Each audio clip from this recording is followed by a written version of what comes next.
Tetapi sebenarnya pendeta bukan pelayan jemaat. Pendeta adalah pelayan Tuhan yang ditempatkan di jemaat. Iya, benar. Nah, konsekuensi dari pikiran ini adalah apa yang Tuhan mau itu yang ketong harus sampaikan. Iya. Nah, tapi seringkali apa yang Tuhan mau tidak jatuh sama dengan apa yang jemaat mau.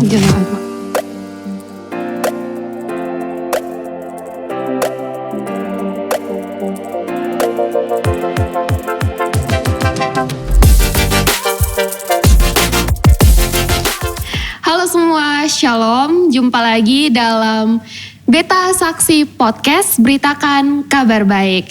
Teman-teman dan rekan-rekan pemuda atau siapa saja yang sedang menyaksikan podcast kita hari ini melalui channel YouTube di Gemit Kota Baru. Salam jumpa, salam bertemu kembali dalam acara ini. Semoga semua dalam keadaan sehat-sehat walaupun ada di tengah pandemi COVID-19 saat ini. Tidak terasa hari ini episode kedua dan jumpa bersama saya Ivana Jubliana dan sudah hadir dan ditemani hari ini bersama dengan Mama Pendeta Martina Haumuni. Shalom, Ma. Shalom, Ivana. Apa kabar? Baik, Puji Tuhan. Sehat-sehat kok, Ma? Iya. Oke, mantap. Di tengah-tengah kesibukan masih menyempatkan waktunya untuk bersama-sama dengan Ketong di sini untuk sama-sama bercerita dan berbagi apa yang Mama punya. Iya. Untuk Ketong semua. Juga, ya. Siap. Mama Pendeta saat ini melayani di Gemit Kota Baru. Ya. Sudah berapa tahun, Mak, di Kota Baru? 1 tahun kan, perhadapan Februari 2020. Februari 2020. Berarti sekarang 1 tahun, berapa bulan ya? Februari, Maret, April, Mei, Juni. 1 tahun 4 bulan. Oke. 2020 sebelum COVID ya, Mak. Setelah itu COVID. Yeah. Sekitar bulan Maret itu sudah COVID dan kita beribadah di rumah. Ya.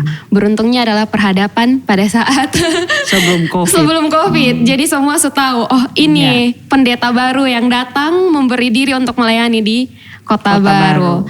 Sebelumnya Mama Pendeta melayani di Gemit mana? Kema Ibadat Arnona itu 2 periode. 2 periode berarti 8 tahun. Ya. Dari tahun sebenarnya Beta harus pindah ke Kota Baru itu bulan Juni 2020. Tapi untuk penyesuaian dengan kemajelisan yang baru, maka Beta ajukan permohonan ke Majelis Sinode supaya pindahnya dipercepat, supaya menyesuaikan dengan periode kemajelisan. Jadi makanya perhadapannya Februari 2021. Sebenarnya kan Juni 2020 baru ke Kota Baru, tapi terjadi Februari 2020. Jadi di kemah ibadat itu 7 tahun 7 bulan. 7 tahun 7 bulan. Wah, lama. Itu dari tahun berapa tuh, Mak? Dari tahun 2012. 2012 sampai dengan 2020 awal. 7 tahun 7 bulan. Wah, lumayan 2 periode. Setelah itu memutuskan untuk berpindah melayani di Kota Baru. Itu memang dari sinode yang mengatur atau kemana? Karena batas waktu seorang pendeta untuk menurut aturan karyawan Gemit, batas waktu seorang pendeta mengabdi 1 jemaat itu 2 periode.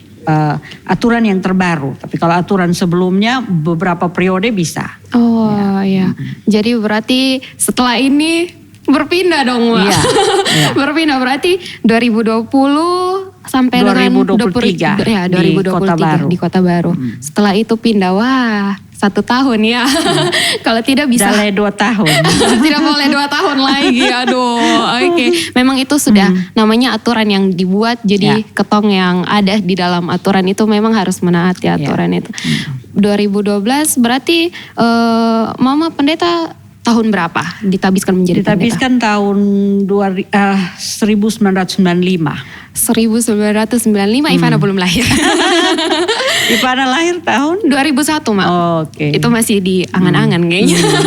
Masih 1995 ditabiskan di Sabu. Di Sabu, itu melayani pertama di jemaat itu, tempat yang Mama ditabiskan.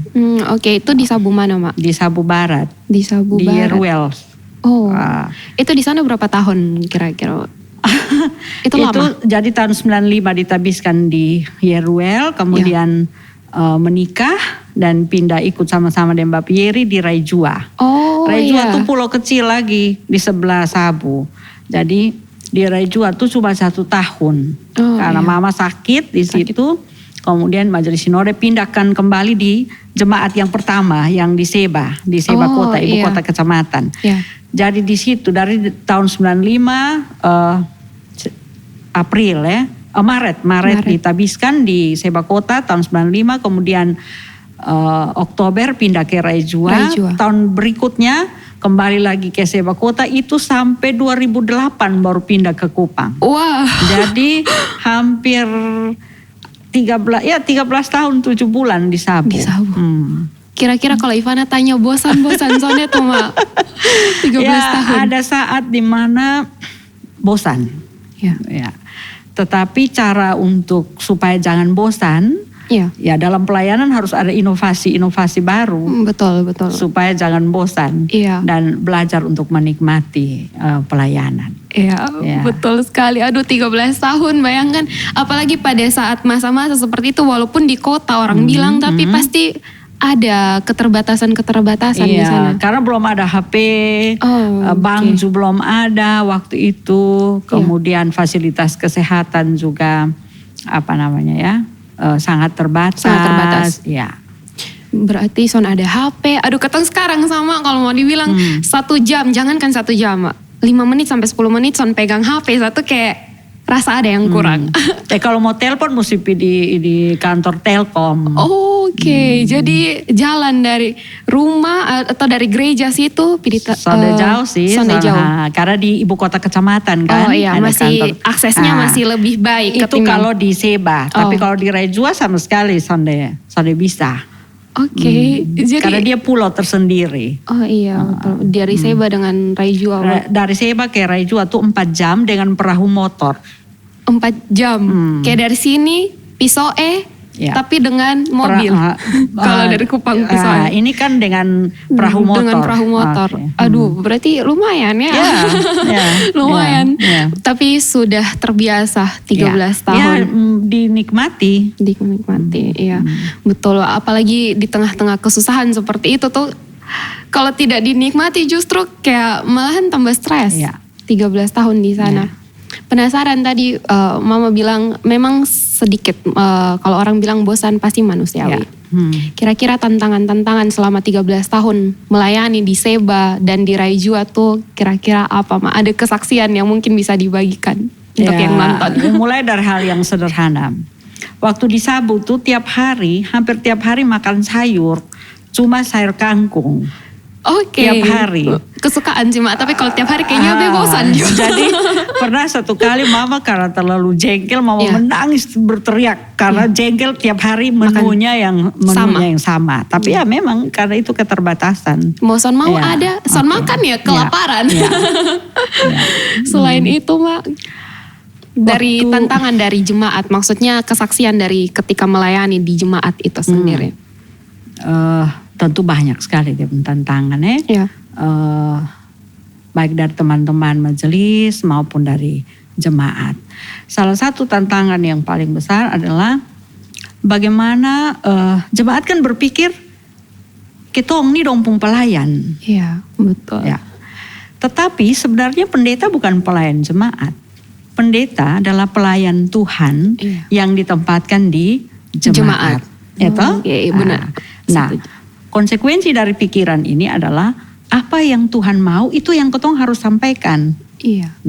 Tapi seringkali apa yang Tuhan mau tidak jatuh sama dengan apa yang jemaat mau.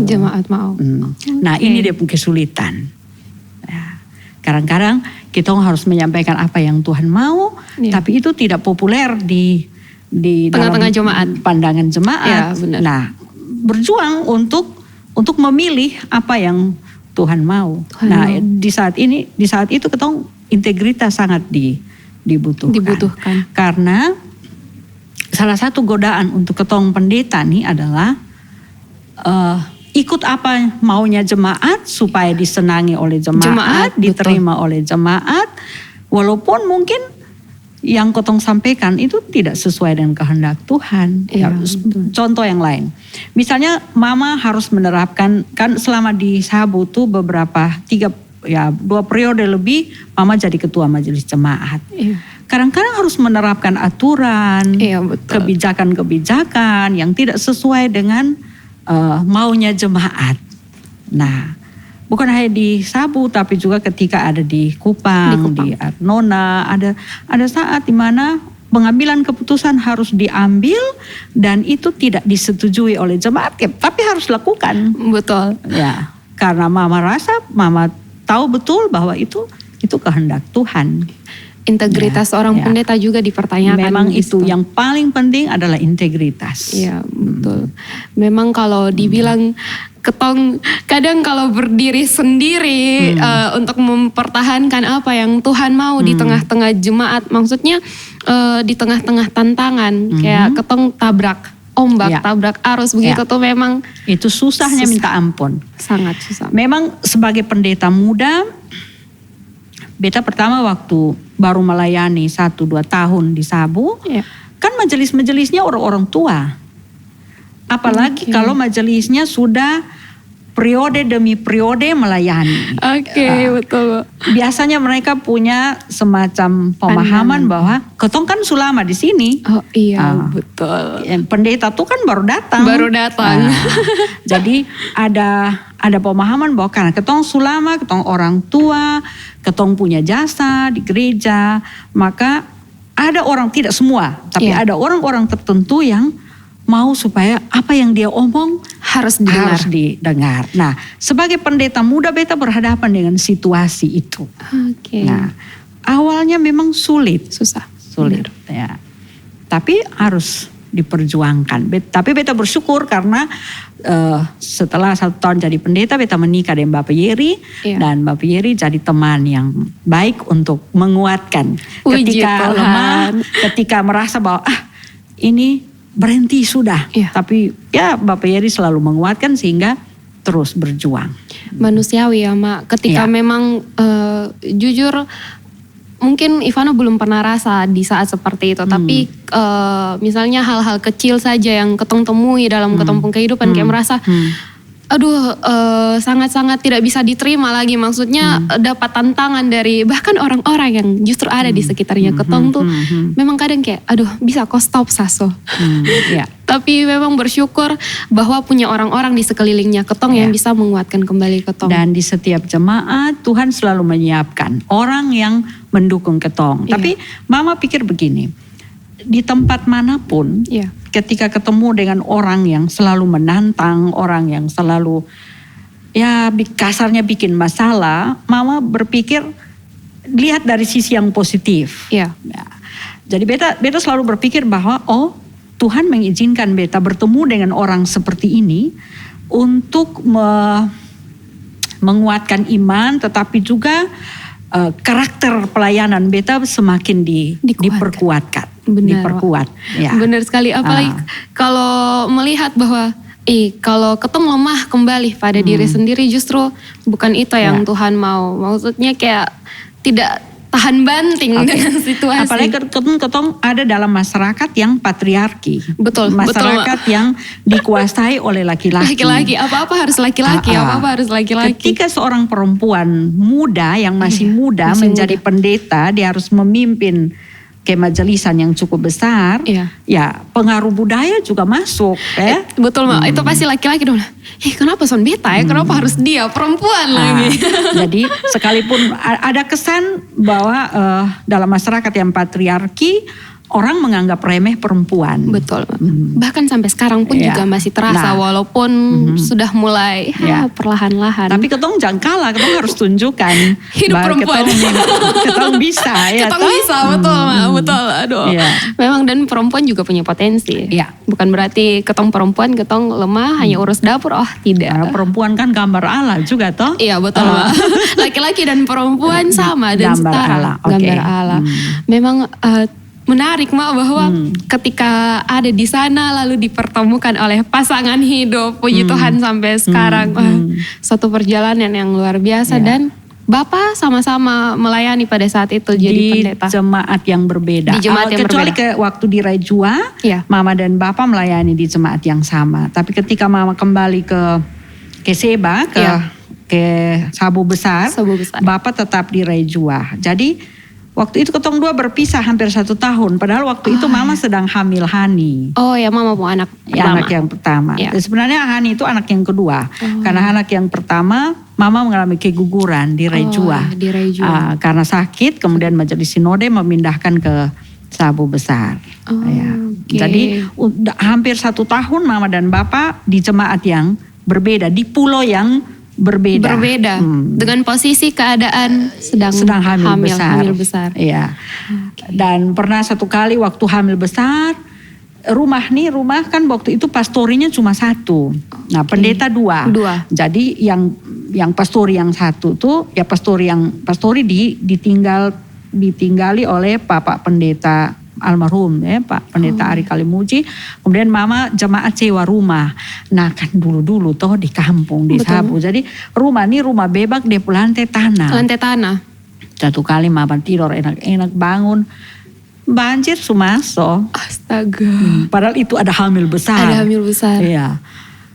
Aduh, rumah tuh sama kayak sawah di dalam. Apalagi tanah merah di bawah. Dan Bapak Yerison ada. Oh my God. Ya, itu salah satu pengalaman yang tapi bersyukur. Dilewati. Ya. Dan memang Tuhan luar biasa. Ya.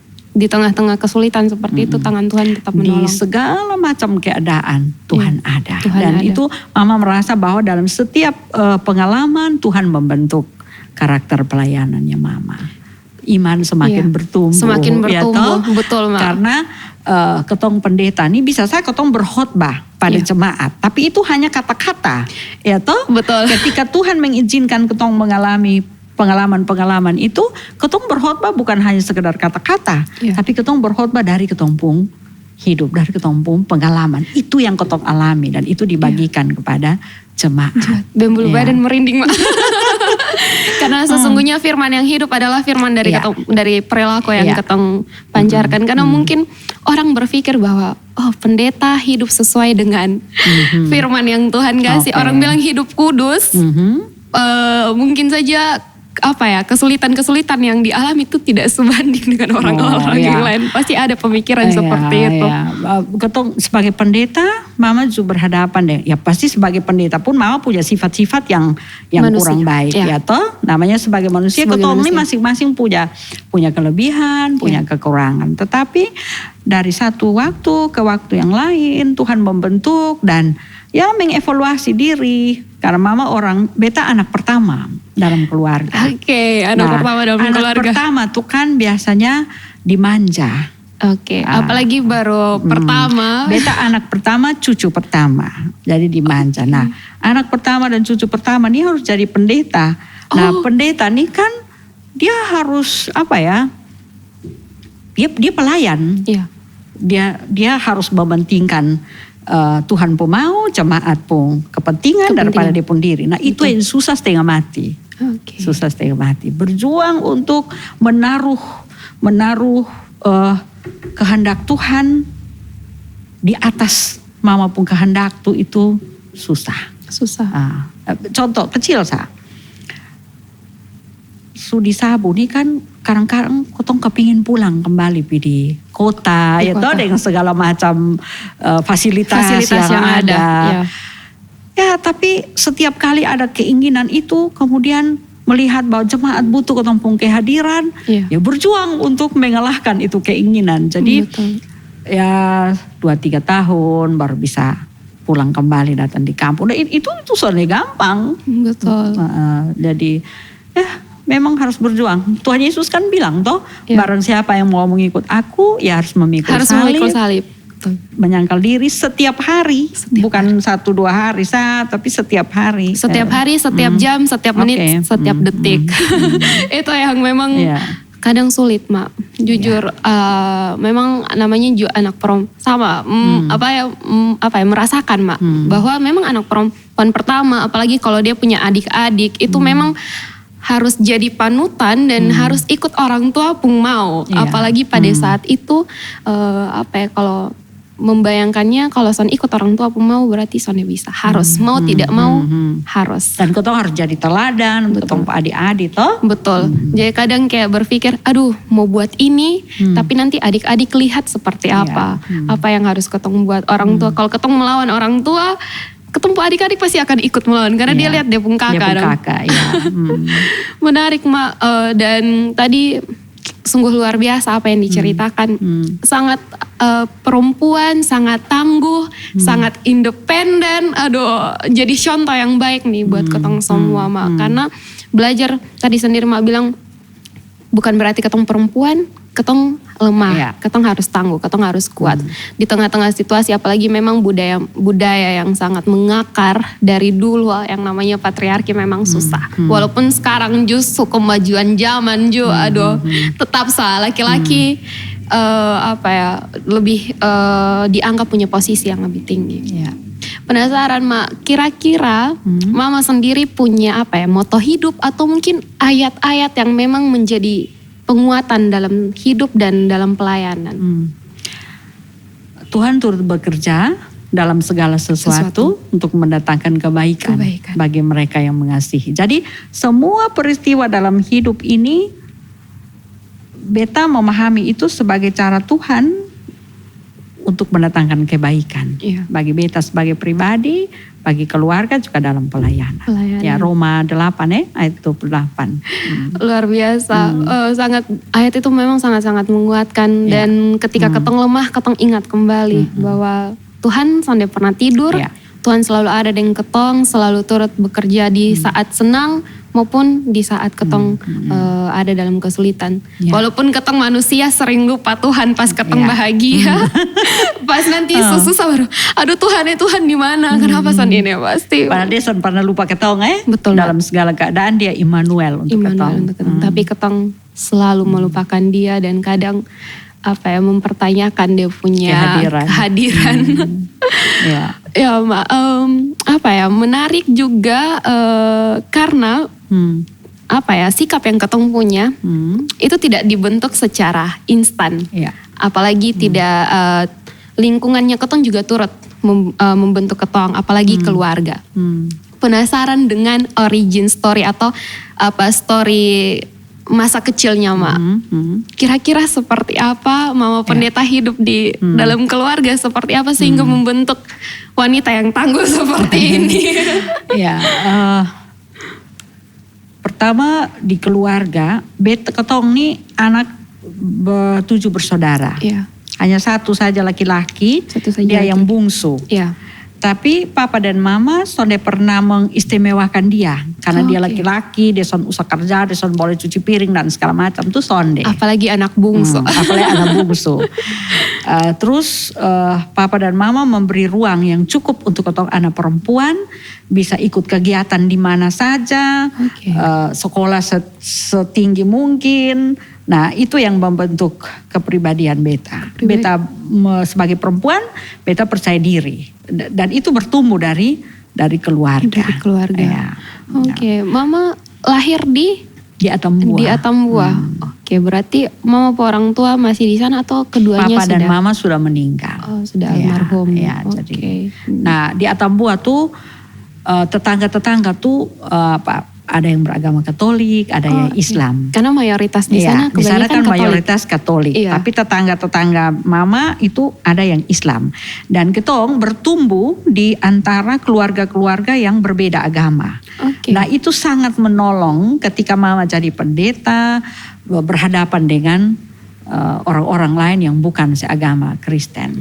Itu membantu untuk membangun pikiran yang welcome untuk semua perbedaan agama, toleransi yang itu luar biasa. Memang sudah dari kecil, sudah dari kecil dibiasakan untuk menghargai setiap perbedaan yang ada. Karena kadang nih ketong merasa bahwa karena ketong mayoritas, ketong punya privilege, ketong punya kesempatan yang lebih luas daripada orang-orang. Dan kadang ketong kayak memaksa apa yang ketong punya untuk orang lain. Kayak begitu sih, Mak. Maksudnya bersyukur ketika ada dalam keluarga yang seperti itu. Karena tidak semua ketong beruntung punya keluarga seperti itu. Apalagi dikasih kesempatan untuk perempuan menjadi dirinya dia sendiri. Apalagi sekarang kan ketong hidup dalam sebuah dunia yang cenderung intoleransi, toh? Betul, Mak. Betul. Tidak welcome terhadap perbedaan, termasuk juga di kalangan anak-anak muda. Nah, ini penting ketika ketong hidup dalam keluarga yang mampu untuk menghargai perbedaan, maka ketong juga akan jadi pribadi yang menghargai perbedaan ketika ketong ada dalam relasi sosial dengan orang lain. Ya sih, Mak, karena ketong kan bukan hidup untuk dirinya kita sendiri, tapi juga untuk hidup di antara sekelilingnya. Ketika ketong bersaksi kan ketong bukan bersaksi untuk di ketong komunitas toh. Betul. Justru ketong kesaksian tuh dibutuhkan ketika ketong ada bersama-sama dengan orang yang berbeda. Keyakinan dengan ketong. Itu kan kalau umpama Ivana dan teman-teman bersaksi hanya di komunitas Kota Baru saja, ya ketong kan sama-sama. Tapi akan lebih bagus kalau pemuda-pemudi Kota Baru keluar dan dia bersaksi di komunitas yang berbeda. Itu justru lebih menantang, karena ketong bakal dapat banyak pelajaran juga ketika memang ketong menghargai dan tidak memaksakan kehendaknya ketong untuk orang lain, karena ketong hidup dalam masyarakat yang multi kultur, berbeda agama satu dengan yang lain. Sudah pasti bahwa ada juga perbedaan pendapat, walaupun memang setiap agama mengajarkan kebaikan kan, Mbak. Tapi memang itulah yang terjadi saat ini, apalagi sudah ada kecanggihan teknologi semakin bergeser, dan memang penting sekali ketika ada dalam keluarga yang memang dari kecil sedini mungkin tuh ditanamkan sikap toleransi sih, Mbak. Di Atambua berarti sekarang di sana rumah tua kosong atau ke mana, Mbak? Ada adik di sana. Oke, berarti memang Bapak dan Mama itu meninggal tahun berapa, Mbak, kalau boleh tahu? Mama meninggal 2008. Papa tahun 2020. Januari 2020. Nah, kalau untuk Mama nih, Mama kan waktu saat ini cerita pengalaman ya. Satu kali waktu masih di Sabu, itu beta ada dalam tahap kayaknya beta perlu pindah. Nah, tapi beta dan Bapak Yeri sepakat untuk ketong akan pernah minta untuk pindah. Kecuali majelis sinode yang meminta mengatur mutasinya kami. Nah, satu kali malam Natal, Mama pimpin kebaktian. Terus ada satu anak muda, dia bernyanyi, dia solo, menyanyi itu lagu yang Selamat Natal Mama, Selamat Natal Papa tuh. Jadi waktu lagu itu tiap tahun itu kayaknya.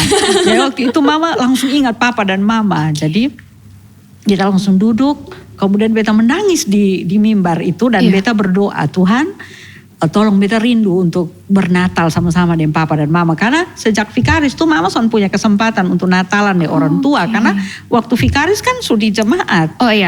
Sudah turun di jemaat. Jadi ketemu bisa lah Natal dengan Papa dan Mama. Waktu itu beta punya kerinduan yang besar. Jadi beta berdoa, Tuhan tolong beta kepingin sekali Natal dengan Papa dan Mama. 2008 Pak Eben Ubantimo waktu itu ketua sinode. Dia di Sabu dan dia kasih tahu siap untuk pindah. Waktu itu Bapak dapat di Koinonia, Mama di kantor sinode. Di kantor sinode. Nah, kalau di kantor sinode itu kan waktu Natal libur. Nah, jadi waktu itu Mama merasa senang. Aduh Tuhan terima kasih karena Tuhan jawab beta pun doa. Itu 2008. Jadi, Oktober 2008 ketong pindah. Jadi beta syukur sekali nanti Desember ini ketong akan Natal sama-sama. Ternyata Mama sakit. Beta Mama sakit. Nah, waktu itu beta mau pergi ke Atambua, beta rasa beta kan baru masuk kantor. Masa mau minta izin. Jadi biar nanti Natalan dulu libur baru ketemu Mama. Tapi waktu Mama datang berobat sempat ketemu. Tanggal 17 Desember Mama meninggal seminggu sebelum Natal. Bagi beta ini pengalaman iman. Karena waktu itu beta marah dengan Tuhan. Loh, beta kan berdoa minta Tuhan supaya Tuhan kasih izin beta pindah, dan ketika Tuhan kasih izin beta pindah dapat di kantor sinode, beta anggap itu jawaban Tuhan. Karena beta bisa bernatal dengan Papa dan Mama. Tapi kenapa 1 minggu sebelum Natal Tuhan ambil Mama. Itu artinya bahwa beta son punya kesempatan untuk bernatal de mama. Iya. Ya, itu pertanyaan yang terus ditanyakan pada Tuhan. Ya, tapi akhirnya beta bilang, ya oke, beta po otak yang kecil nih soalnya bisa mengerti Tuhan po maksud. Soalnya bisa. Tidak bisa Karena menggapai. Beta ciptaan, beta po otak sangat terbatas untuk memahami maksud Tuhan dan hanya belajar untuk percaya bahwa apa yang Tuhan buat tuh baik. Sama kayak lagu yang hatiku percaya. Hatiku percaya, betul Mak. Kadang-kadang kan kau tuh mengerti Tuhan pun maksud, betul, tapi yang kau bisa lakukan hanya percaya. Nah ini salah satu pengalaman iman Mama yang berpikir bahwa jawaban doa sudah Tuhan berikan, ternyata 1 minggu sebelum Natal. Ternyata itu jawaban doa yang Tuhan kasih. Ya, tapi itulah, itu membentuk. Dan memang iman itu, kadang-kadang kau berpikir begini Kak, iman itu perlu bertanya. Tidak. Kau ada dalam sejumlah pertanyaan. Terus bertanya pada Tuhan, terus bertanya. Tetapi dalam pemahaman bahwa tidak semua pertanyaan itu ada jawaban. Ada jawaban. Ya, yang kau bisa lakukan adalah terus percaya pada Tuhan. Ya. Karena memang seperti yang Mak bilang tadi, Tuhan turut campur tangan dalam setiap segala perkara. Sesuatu untuk mendatangkan kebaikan. Ya. Karena memang kadang memang betul yang Mak bilang bahwa manusia terbatas untuk menggapai apa yang Tuhan maksud. Kadang bilang, oh terima kasih Tuhan dia penjawaban doa ini. Tapi ternyata bukan itu yang sesungguhnya yang Tuhan kasih. Dan kadang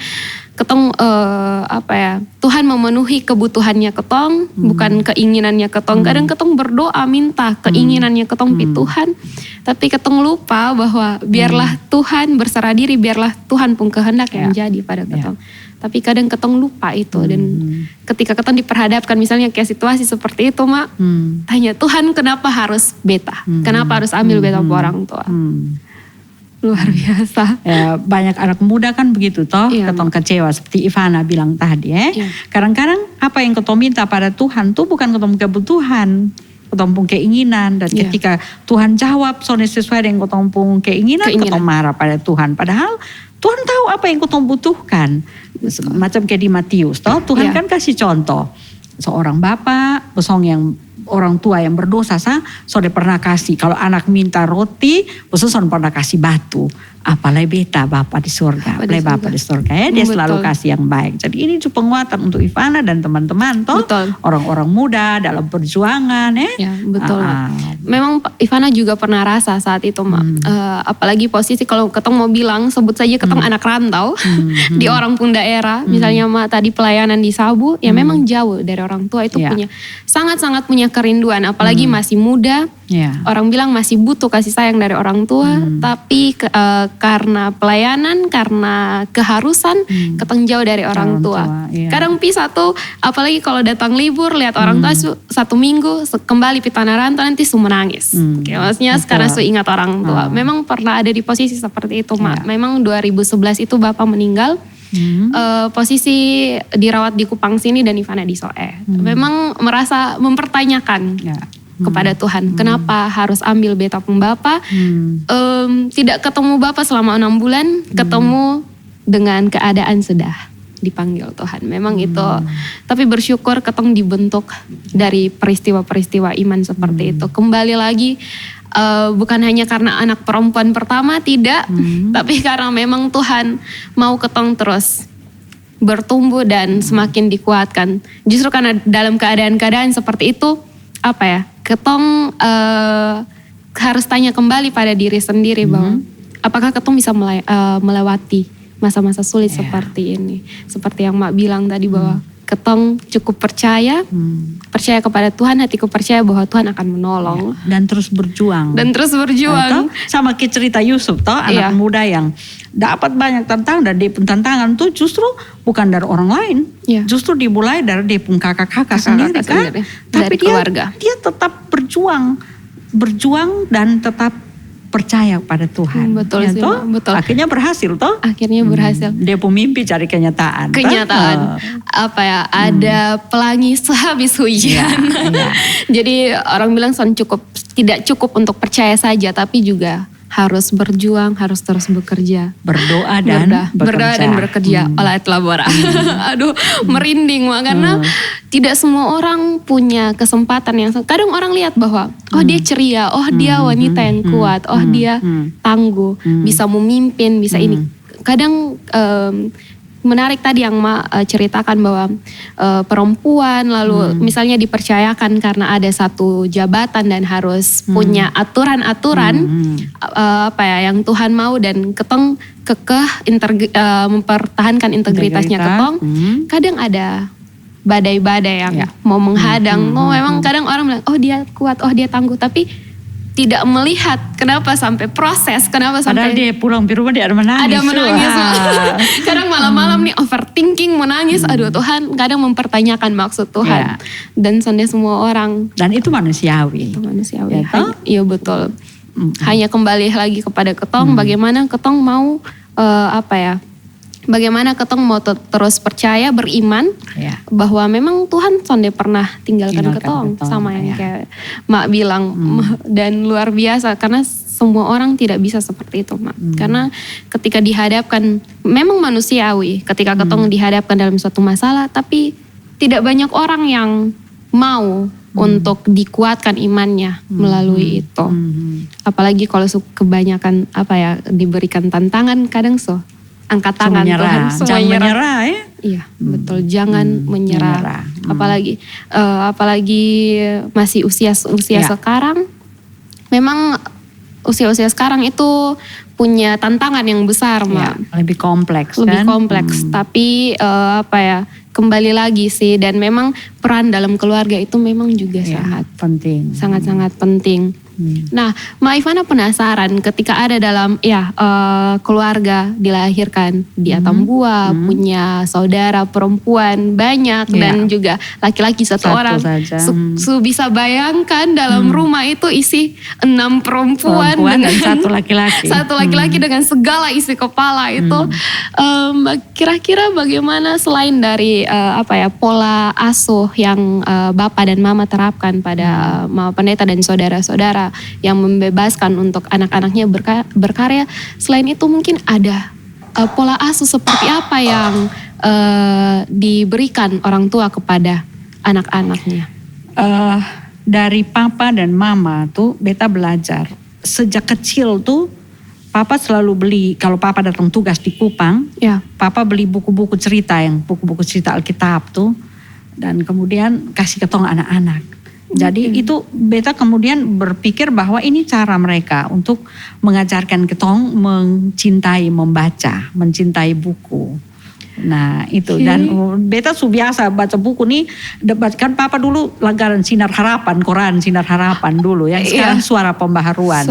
Jadi kalau orang antar itu koran, Papa baca, beta juga baca. Jadi itu membantu untuk mencintai buku dan bukan hanya buku-buku cerita, tapi juga buku yang paling penting itu buku cerita-cerita Alkitab, dan itu juga sangat menolong sehingga akhirnya mungkin mendorong beta juga untuk bercita-cita untuk jadi pendeta. Jadi cita-citanya memang jadi pendeta ya Mak? Dari kecil memang jadi beta punya cita-cita dari kelas 3 SD itu mau jadi pendeta. Tapi pernah satu kali beta ikut kebaktian, terus ada ibu pendeta yang memimpin. Beta suka sekali ini ibu pendeta. Jadi beta dalam hati bilang begini, aduh nanti kalau beta besar, beta bisa kesonde pimpin kebaktian di orang yang begini banyak. Beta gugup kesonde dan segala macam gitu ya. Tapi akhirnya kan bisa toh sekarang. Nyatanya sekarang. Jadi pengalaman ini sebenarnya memberi inspirasi kepada Ivana dan kawan-kawan ya. Kadang-kadang ketika kita masih muda, kita berpikir, kita bisa kesonde sampai ke situ. Ya toh, kita berpikir, kira-kira beta bisa sampai ke situ kesonde. Yang dibutuhkan sekarang adalah mau jalan ke sonde. Mau bergerak ke sonde. Sama kayak ini cerita tentang kebangkitan Tuhan Yesus. Kan ada perempuan yang mau pergi ke kubur Yesus. Tapi di jalan dong bilang begini, aduh siapa yang mau menggulingkan batu itu dari pintu kubur, karena memang batunya besar. Tapi yang menarik dari ini perempuan-perempuan itu adalah sekalipun dong tahu ada tantangan di depan, tapi dong jalan terus. Tetap jalan. Nah, ketika dong jalan terus ternyata sampai dekat sana. Batu sudah terguling, dong bisa masuk. Nah begitu juga. Gitu ketong. Sekalipun ketong, ketong dalam ketong perjalanan, ketong berpikir bahwa aduh tantangan besar sekali di sana, ada banyak tantangan. Jangan menyerah, jalan terus. Jalan terus. Nah, itu yang tadi Mama bilang, bekerja dan berdoa. Iya tuh. Betul. Kadang-kadang ketong istilahnya negatif thinking duluan. Ya maksudnya tidak bisa. Aduh, bangun pikiran positif terhadap diri sendiri, tapi juga terhadap lingkungan. Nah, itu akan sangat membantu. Iya betul. Untuk ketong keberhasilan.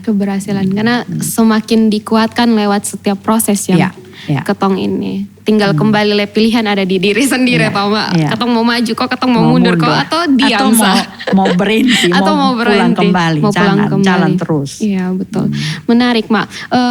Itu tadi dari semua cerita, baik itu cerita masa kecil, cerita yang ada di tengah-tengah jemaat, pelayanan dari Sabu hingga ada di Kupang. Memang banyak tantangan, apalagi posisi pelayanan di desa dan kota itu memang punya berbeda.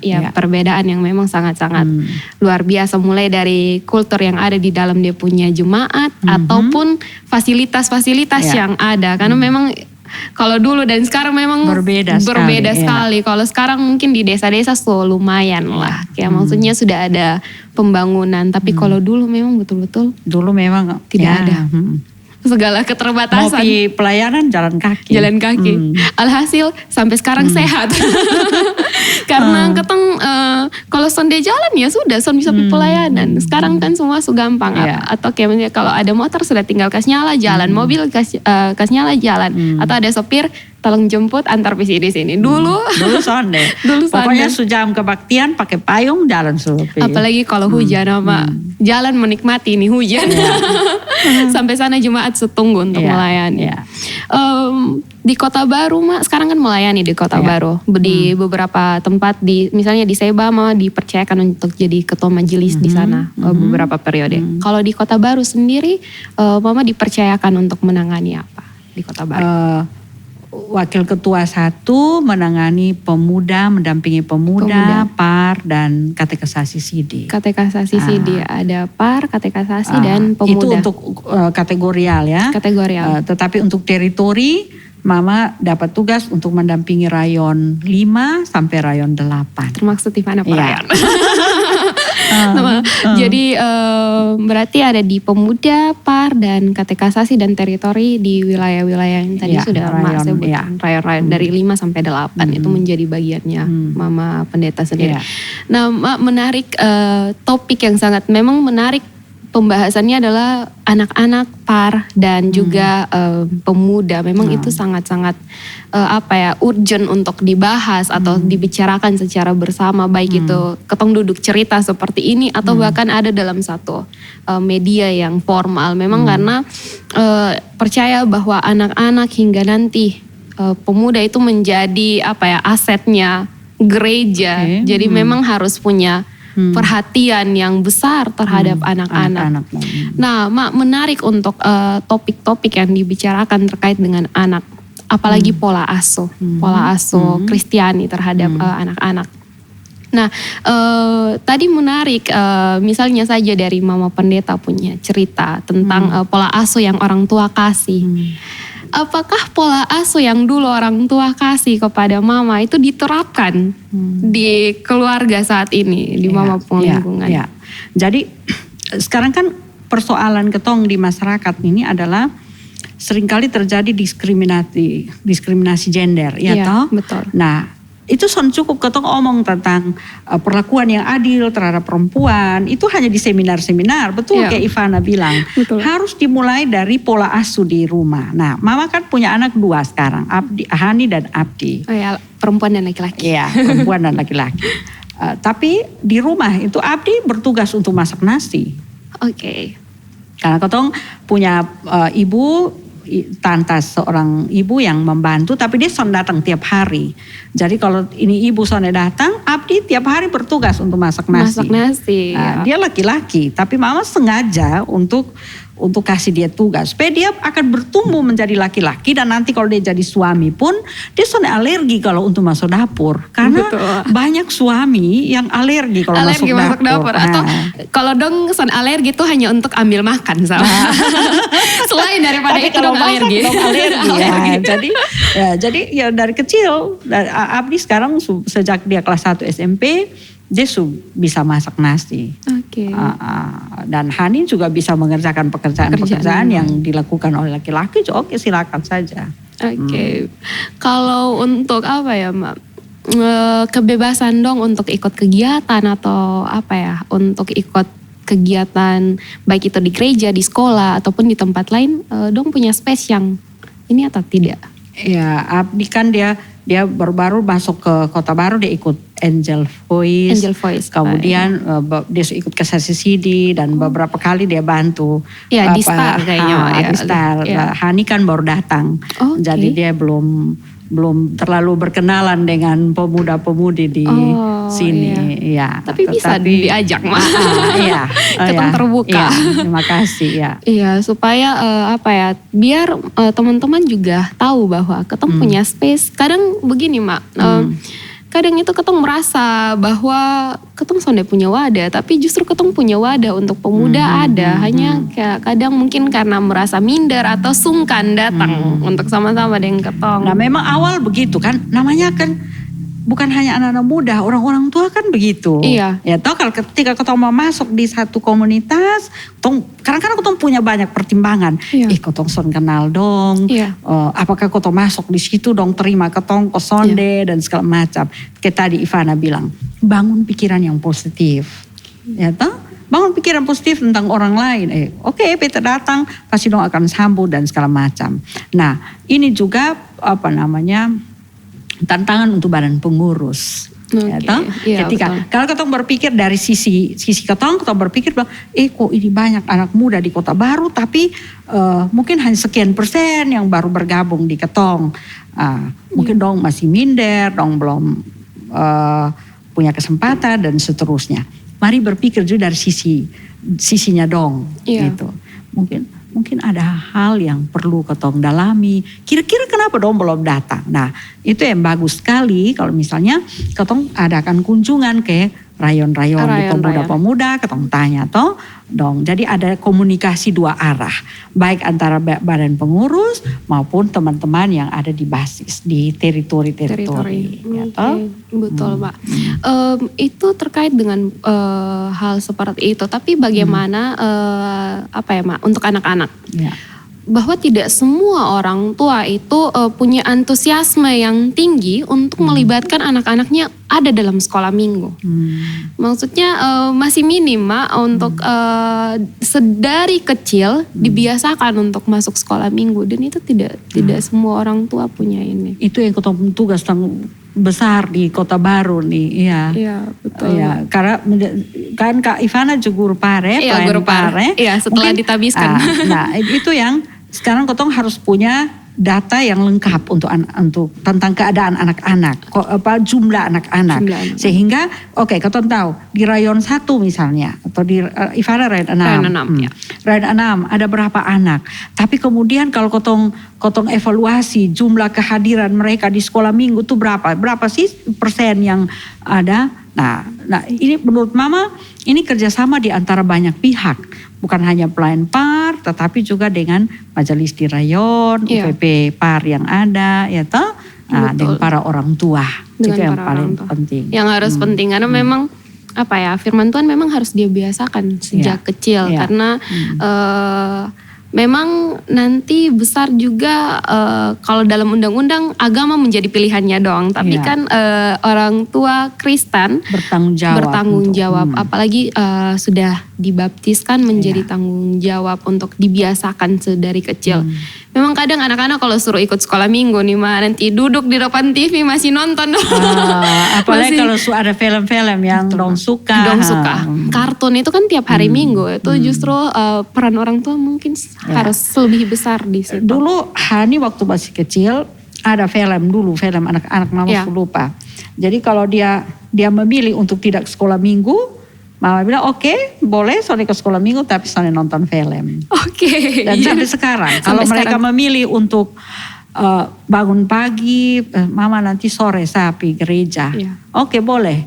Tetapi kalau ketong ada keluar pesiar, pesan di rumah. Jadi akhirnya dia bilang, sorry kalau begitu ketong pagi-pagi ketong pergi gereja supaya kalau sore ketong juga bisa jalan-jalan.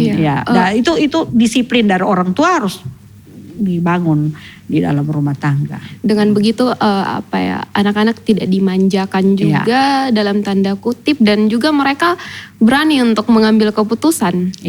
Jadi dong yang akan menentukan. Kalau Sonde ini ya sudah berarti silakan ambil keputusan tapi ada konsekuensinya. Ada konsekuensi betul. Dan itu yang tidak hari ini tidak banyak orang tua terapkan seperti itu, Mak. Karena apalagi ditopang dengan kemajuan zaman. Anak-anak sudah dibiasakan pegang gadget dari kecil. Memang hal baik juga dibiasakan dengan teknologi biar orang bilang Sonde gaptek. Tapi kadang kembali pada pola asuh orang tua lagi. Anak malas, sudah nanti kasih ini HP, tapi harus rajin. Akhirnya dikasih tapi tidak punya punya pengawasan yang baik juga. Alhasil ya sudah, jam sekolah minggu ya terserah. Yang penting suka ingat. Kadang orang tua berpikir seperti itu, Mak. Maksudnya oke, jam 10 sekolah minggu nanti siap-siap. Kalau siap habis Mama udah antar. Tapi kalau ini Sonde selewat jam, aduh Mak belum siap, belum makan, belum mandi. Lebih menyedihkan lagi kalau orang tua ada psikolog minggu tapi orang tua son pergi gereja. Nah itu betul. Yang dibutuhkan anak-anak sekarang adalah keteladanan. Satu tindakan lebih efektif dari 1000 kata-kata. Oke, satu tindakan lebih efektif dari 1000 kata-kata. Karena anak justru meniru apa yang orang tua buat. Orang dewasa lakukan. Iya betul. Baik itu dia pun kakak, dia punya bapak dan dia mama. Kalau orang tua saja kakak, terus bapak dan mama juga kalau pamalas datang gereja atau datang kebaktian. Karena kau bisa bilang anak-anak rajin sekolah minggu, tapi sekarang kan kau tahu ada pandemi toh? Iya, tapi kan difasilitasi toh Mak. Difasilitasi dengan baik. Memang tidak semua orang punya fasilitas yang baik memadai internet dan sebagainya, tapi kan juga diwadahi oleh liturgi dan sebagainya. Pertanyaan-pertanyaan yang justru bisa membantu. Kadang kayak kikuk Mak, maksudnya apalagi justru bersyukur ada pandemi sebenarnya, karena persekutuan dalam keluarga itu dibangun lagi. Karena mungkin tidak semua orang hidup dalam keluarga yang punya punya kehidupan iman yang baik, maksudnya persekutuan yang baik. Nah lewat pandemi ini ketong berkumpul. Satu keluarga toh. Bukan hanya itu, mama dan papa bisa begini kan, beta dengan bapak Yeri kan pendeta. Kadang-kadang beta memimpin kebaktian, kemudian lihat ada suami istri yang duduk sama-sama dengan anak-anak di gereja, beta merasa kayak iri begitu.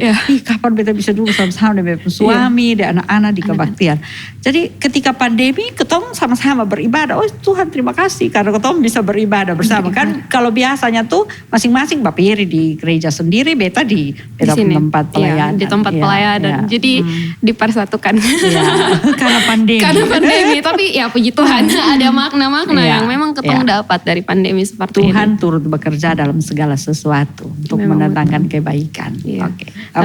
Tinggal sekarang apakah ketong bisa temukan itu kebaikan ke Sonde? Ya toh? Kadang kita sudah negatif thinking dulu. Kadang ketong bisa temukan itu kebaikan. Betul, kadang tidak bisa menemukan padahal itu ada di depan mata. Nih tinggal sudah cari hanya kadang Sonde ketemukan, ketong pentingkan ketemu ego dan sebagainya. Nah, menarik juga bahwa setelah kan memang di Gemit itu kan punya tahapan-tahapan istilahnya dalam pendidikan iman ya, ketong sebut seperti itu. Mulai dari sekolah minggu, setelah itu ada dalam praremaja, pemuda, katekisasi pemuda dan sebagainya. Tapi fenomena-fenomena yang ketong lihat saat ini nih Mak, bahwa kadang mereka tuh tidak ikut sekolah minggu, langsung langgar praremaja. Setelah itu skip pemuda, katekisasi. Habis katekisasi ditabiskan sebagai anggota sidik, itu hilang. Sonde turut bekerja dalam pelayanan atau tidak bergabung dalam pemuda. Itu kira-kira bagaimana ya Mak? Selain dari pola asuh yang orang tua terapkan juga. Kayak gitu. Nah, memang ini kesulitan di di Gemit pada umumnya. Yeah. Misalnya untuk remaja, misalnya dong sekolah minggu toh, terus ke remaja. Nah, sebelum ke katekisasi sidi itu ada jeda. Okay. Nah, di beberapa gereja itu dilakukan apa yang disebut pra-katekisasi. Jadi sebelum mereka ikut katekisasi, ikut pra-katekisasi yang setelah remaja itu. Nah, kita di Kota Baru nih ya baru berpikir untuk mau melakukannya. Nah, seperti yang tadi Ivana bilang, setelah katekisasi sidi, sudah kebanyakan sudah dong sonde aktif lah di pemuda dan segala macam. Tapi sebenarnya itu sesuatu yang keliru. Nah, ini dibutuhkan juga kerjasama sebuah pihak. Ya. Nah, sekarang nih fenomena bukan hanya di Kota Baru. Tapi dulu mama di kemah ibadat, terus di jemaat-jemaat yang lain tuh kebanyakan para pendeta mengeluh banyak anak-anak muda yang lebih sering pergi gereja di tempat lain. Iya. Nah, dia punya alasan macam-macam. Tadi ini tempat, dia musiknya bagus dan segala macam. Nah, oke. Kita jangan hanya menyalahkan anak-anak muda saja, kemudian jangan menyalahkan itu gereja yang dongpi, iya betul. Tapi coba ketong berbenah diri. Iya. Ketong coba, mama ada pikir begini, di Kota Baru nih kalau baik sekali, ketong 5 kali kebaktian. Iya. Nah, bisakah di satu kebaktian, ketong bikin satu model liturgi yang menjawab kebutuhan anak-anak. Dulu waktu mama masih di Sabu, itu di kebaktian kedua sore malam jam 7 tuh, tiap minggu keempat itu kebaktiannya menggunakan ini alat musiknya pakai band. Oke, band. Jadi itu 2005 ketemu mulai. Nah, di Kota Baru sebenarnya bisa itu. Karena dua itu anak-anak di Sabu waktu itu mereka otodidak. Dengan keadaan yang sangat terbatas. Ivana ada keterbatasan dana. Tapi ketong kumpul gula sabu. Okay. Keluarga kumpul gula sabu datang jual di Kupang. Hasilnya beli itu band. Wow. Jadi tiap minggu keempat, kebaktian kedua yang jam 7 malam tuh itu menggunakan band. Jason pakai organ. Oke. Beta ingin di Kota Baru ada itu. Okay. Nah, ayo pemuda ini bisa. Di Kota Baru ini kan sumber daya manusianya lebih bagus, ya toh. Yeah. Jadi beta membayangkan satu waktu ketompong kebaktian bukan hanya diiringi oleh organ, tapi ada biola, ada band, ada segala macam, gitar, ada segala macam. Nah, sekarang pemuda kan mulai toh beli gitar. Nah, coba kakak rancang itu. Satu kali ketong akan punya tim musik yang luar biasa di Kota Baru. Oke, bagi teman-teman badan pengurus yang ada nonton, harap dicatat dan segera ketemu mau pendeta. Liturginya lebih hidup, supaya lebih menjawab kebutuhan pemuda. Karena waktu dulu, mama berpikir ketika dulu waktu masih pemuda, memang agak membosankan. Ketika mengikuti kebaktian, pendeta di atas mimbar, dia jauh dari jemaat, kemudian dia menggunakan toga hitam. Dan dia hanya omong terus lihat di buku dan seterusnya. Padahal kan ketong waktu masih muda tuh ketong suka. Betul.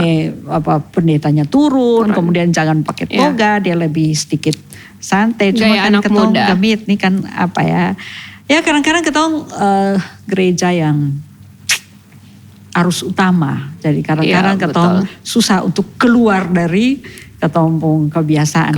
Tapi baiklah, perlu juga dicari inovasi baru untuk itu merangkul anak-anak muda. Tapi itu tidak berarti ketong menghilangkan ketompong identitas sebagai gereja. Betul, memang kadang juga pemuda dikasih ruang untuk ini, tapi memang ada konsekuensi juga ketika itu. Benar Mak, bahwa memang tadi menarik yang tadi Mama Pendeta bilang bahwa kadang ketong pemuda ini memang secara kuantitatif ketong banyak, jumlahnya banyak Mak. Tapi memang setelah CD dan sebagainya itu mulai menghilang. Entah itu karena lebih tertarik di tempat lain atau kehidupan pribadi, atau misalnya sudah dapat pekerjaan, lebih mengutamakan pekerjaan, sudah menikah awal dalam tanda kutip, itu kan masih dibilang pemuda kan Mak ya, itu masih bisa untuk melayani di gereja, atau justru karena kehidupan pribadi yang dia berpikir bahwa dia takut dijudge dalam lingkungan pelayanan itu. Apa ya Mak, misalnya kita tidak bisa memungkiri bahwa pemuda itu punya masalah-masalah sosial yang banyak, beragam, mulai dari alkohol, miras dan sebagainya, rokok dan sebagainya, hingga pernikahan dini, hingga minta maaf disebut hamil di luar nikah. Kadang itu yang membuat mereka malu atau merasa diri bahwa nanti kalau saya bergabung saya dijudge seperti ini. Kadang seperti itu Mak. Menurut Mama Pendeta bagaimana untuk fenomena-fenomena seperti ini? Ya, jadi untuk itu ya tadi seperti Mama bilang, dibutuhkan kerjasama. Ketong mengevaluasi ketong pola pelayanan di sini. Kemudian ketong menemukan bersama juga jalan keluar dari persoalan ini. Jadi bukan hanya karena ini di kalangan pemuda yang cari sendiri deh pung ini solusi, sonde. Ketong sama-sama dalam kemajelisan itu dengan UPP Pemuda ketong cari deh pung jalan keluar. Dan juga yang paling penting itu di keluarga dan juga pribadi sendiri yang harus punya penilaian terhadap diri sendiri, punya kemauan dalam diri sendiri untuk beta bergabung di dalam pelayanan gereja. Iya sih Mak. Kadang ketong begini, Ivana melihatnya seperti ini Mak. Kadang khotbah, misalnya minta maaf, kadang khotbah ini berbicara tentang bagaimana ketong mempertahankan kekudusan hidupnya ketong. Tapi tidak sedikit khotbah yang bercerita tentang bagaimana ketong yang jatuh dalam dosa itu bisa kembali pada terang Allah. Itu yang masih menurut Ivana masih sedikit. Baik, terima kasih Ivana. Memang kalau untuk khotbah itu kan ketong dibatasi oleh waktu. Jadi pikiran Ivana tadi itu baik sekali. Selain bukan hanya di khotbah di kebaktian umum, tetapi juga mungkin dalam ibadah-ibadah pemuda. Di situ kan dia pun situasi lebih rileks dan waktunya lebih panjang.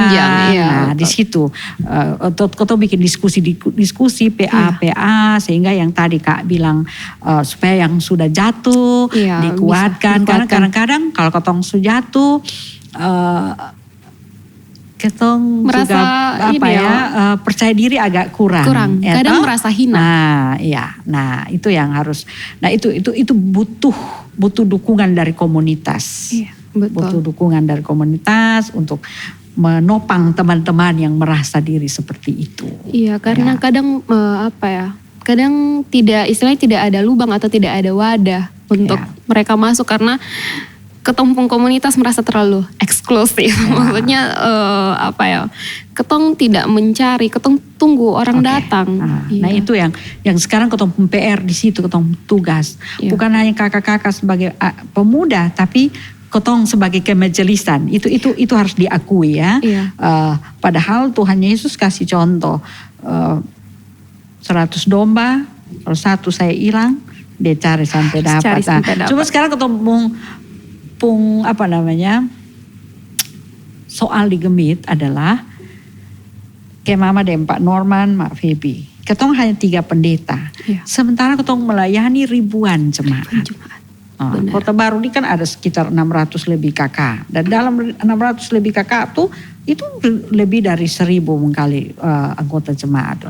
Nah 3 banding 1.500, 2.000 itu saudara rasional lagi. Kewalahan justru. Nah karena itu ketong mesti saling menopang satu dengan yang lain. Jadi jangan pendeta sentris.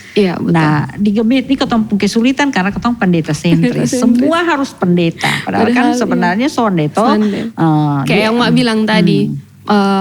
pendeta itu bukan pelayan yang ini, tapi pelayan Tuhan. Pelayan Tuhan yang ditempatkan di jemaat. Ya. Gitu. Jadi baik, terima kasih Kak Ivana. Ini diskusi, ini percakapan.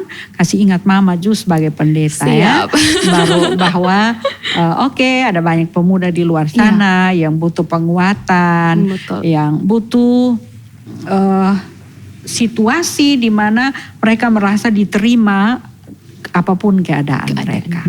Karena itu sekarang yang susah mati ketong temui, Mak. Karena karena bukan hanya karena dari ketong sendiri, juga karena kesulitan juga dari teman-teman. Mungkin seperti yang Mak bilang, memang harus butuh kerjasama dan baik itu dari pendeta yang membawahi pemuda atau para ketiga pendeta hingga ketong yang ada dalam pemuda itu sendiri. Dan bangun komunikasi. Iya, komunikasi yang paling penting sebenarnya, Mak. Karena tanpa komunikasi yang baik kadang ketong salah persepsi. Kadang bisa rusak hanya karena komunikasi. Padahal sebenarnya maksudnya bukan seperti itu. Nah, Mak menarik juga bahwa pemuda ini kan banyak variasi usia. Apalagi Mama sebagai pendeta yang membawahi di pemuda, kategorialnya pemuda.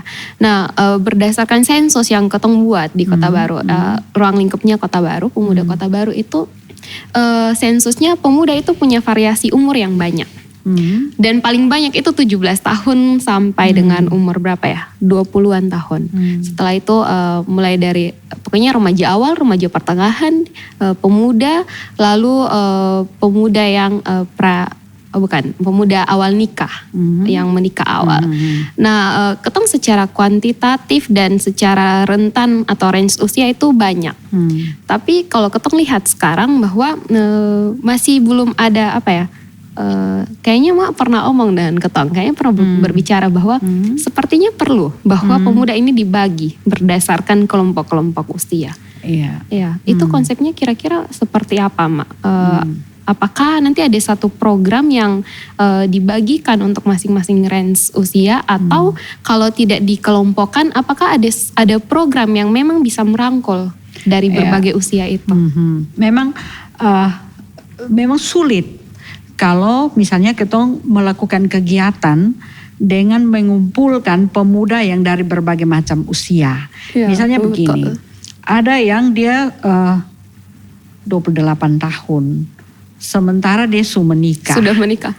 Serasa bukan pemuda. Dia mau kumpul sama-sama dengan ini anak-anak muda yang 17-18, kita kayak berasa terlalu tua, baru sunikah lah. Padahal dari sisi usia dia belum bisa disebut orang tua.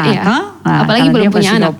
Dan masih 28. Nah, memang ini ketong pun tugas besar untuk membaginya. Jadi bisa misalnya dalam satu rayon, ketong bagi kebaktian itu, ketong bisa bikin dua kebaktian.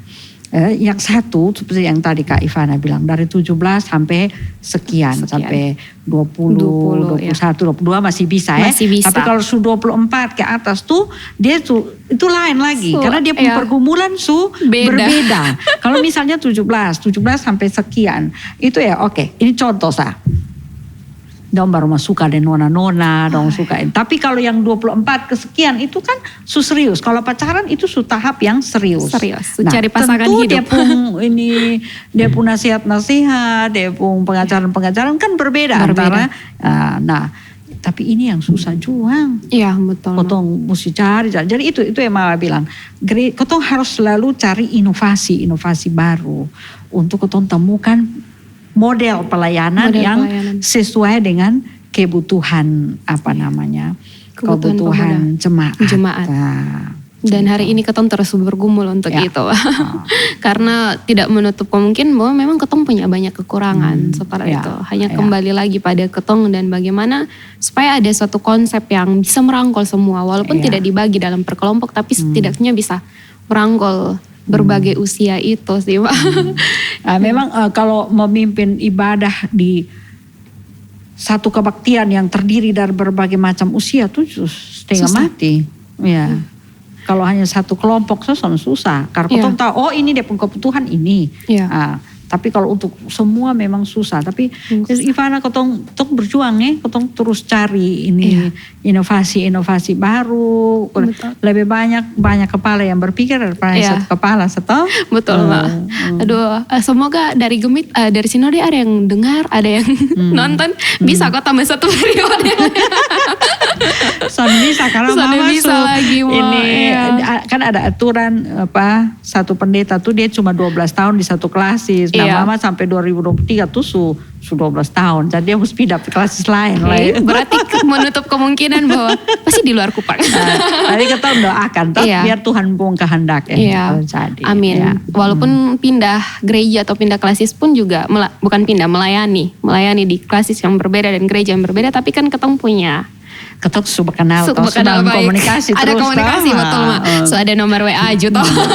Jadi ketong atau bisa sesekali ketong pi berkunjung nanti masih lama. Jadi masih ada 2021, 2022, 2023 masih sekitar doakan supaya sampai habis. Amin. Sampai selesai ya. Harus Mak, harus sampai selesai biar ketong semua apa yang menjadi pergumulannya ketong saat ini bisa terjawab. Mungkin tidak semua langsung terjawab satu kali, tapi pasti perlahan-lahan akan terjawab. Ya, amin. Amin. Aduh, Mama Pendeta, terima kasih banyak. Banyak sekali pelajaran, banyak sekali kesaksian dan membuka pikiran, membuka cakrawala pikirnya ketong bahwa banyak hal yang jujur ketong bisa dapat. Dari kehidupannya ketong. Kadang ketong tidak menyadari itu. Kadang ketong tertutup karena rasa egonya ketong. Nah, terakhir Mama Pendeta, kira-kira apa ada pesan untuk mereka teman-teman yang nonton atau siapapun yang sementara menonton podcast ini? Ada pesan bagi teman-teman pemuda atau bagi jemaat dan orang-orang yang sedang menonton? Iya, jadi untuk semua Tuhan tuh adil. Di setiap diri, setiap orang ada hal-hal baik yang Tuhan kasih. Sekarang ketong kembangkan ke sonde. Sama kayak itu orang yang dapat, semua orang dapat talenta. Kan? Perumpamaan. Ada yang dapat 5, ada yang dapat berapa lah? 1, 2 toh. Yang dapat 1 tuh dia dihukum bukan karena dia dapat 1. Tapi karena dia pi kubur yang 1 itu. Yang 1 itu. Jadi kadang-kadang ketong sonde bisa bergerak untuk menjadi berkat dalam kotong pun komunitas karena kotong terlalu merendahkan kotong pun diri sendiri. Ya. Padahal Tuhan kasih banyak sekali hal yang baik yang kotong bisa kembangkan. Tapi juga mungkin kotong pun kesombongan. Kotong berpikir bahwa kotong terlalu hebat, kotong mau bergabung dengan orang lain. Itu justru boleh ya.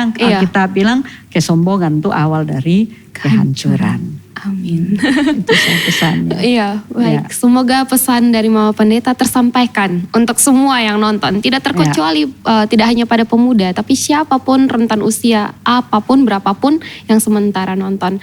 Ya, seperti yang Mama Pendeta bilang bahwa Tuhan turut bekerja dalam segala sesuatu dan tentunya mendatangkan sukacita. Amin. Mama Pendeta, terima kasih banyak sekali lagi di tengah-tengah kesibukan, di tengah-tengah kunjungan ke rayon-rayon, tapi masih menyempatkan di waktu ini untuk sama-sama ketong berbicara, sama-sama ketong berdiskusi, cerita-cerita, bagikan kabar baik untuk semua orang yang nonton. Terima kasih banyak Mama Pendeta. Ya, semuanya. Ini salah satu inovasi dari pemuda ya. Amin. Mantap, harus tetap dikembangkan dan diteruskan. Baik, terima kasih. So, teman-teman pemuda atau siapapun yang sedang mengakses podcast ini di channel YouTube Kota Baru, Gemit Kota Baru. Terima kasih sudah menonton dan sampai jumpa pada episode-episode berikutnya dengan pembicara-pembicara yang menarik juga dan tentunya kabar-kabar baik yang akan diberitakan dan disiarkan ke seluruh tempat. Dan jangan lupa untuk di-like dan di-share seluruh link podcast hari ini maupun podcast-podcast berikutnya. Sampai jumpa dalam podcast berikutnya. Shalom.